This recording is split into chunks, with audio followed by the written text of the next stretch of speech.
दोस्तों, एक छोटी सी घटना की व्याख्या कर रहा हूँ। 26 नवंबर को संविधान दिवस था और हमारे आसपास के पड़ोसी मुल्कों के चीफ जस्टिस भारत के सुप्रीम कोर्ट में आए हुए थे उस संविधान दिवस के अवसर पर, और चीफ जस्टिस के साथ अतिथि के रूप में बैठे थे, यानी एक गेस्ट बेंच बनी थी, समझ लीजिए।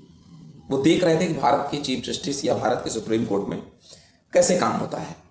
अब हुआ क्या, इसी दौरान एक बहुत फेमस वकील है मैथ्यूज नेदुम्परा, उन्होंने चीफ जस्टिस के सामने एनजेएसी का मुद्दा उठा दिया। कॉलेजियम के अपोज में, हमारे यहाँ कॉलेजियम से जजों की नियुक्ति होती है ना, कोई रूल तो है नहीं, सरकार तो सेलेक्ट नहीं करती है, केवल सरकार अपना मुहर लगा देती है, मजबूरी है, क्या करे। एनजेएसी लेकर आई थी तो सब कोर्ट ने उसे रद्द कर दिया था।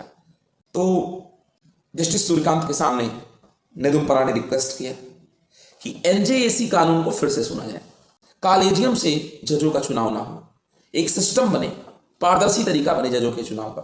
नेदुम्परा ने तो मौके पर चौका लगा दिया।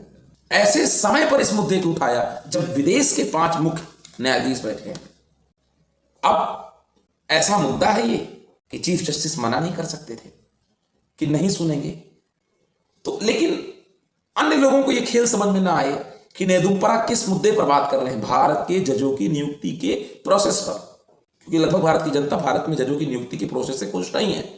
लेकिन चीफ जस्टिस चाहते थे कि ये घर के अंदर का भेद बाहर नहीं जाए, तो आप घर के अंदर का भेद घर के अंदर सुलझाइए, लेकिन ऐसा नहीं हो रहा है। सरकार ने कोशिश की तो आपने खारिज कर दिया एनजेएसी को। तो चीफ जस्टिस सोचे कि अगर इंग्लिश में बात करूंगा, जबकि भारत के सुप्रीम कोर्ट में सारे प्रोसीडिंग्स इंग्लिश में होते हैं, ये फिक्स है, लेकिन चीफ जस्टिस होशियारी कर गए, उन्होंने हिंदी में बात करना शुरू कर दिया ताकि लोग सुने। और उस दिन जिस तरीके से बहस गहमा गहमी हो रही थी नेदुम्परा और चीफ जस्टिस के बीच, जैसे लग रहा था घर के 2 सामान्य व्यक्ति आपस में बहस कर रहे हैं।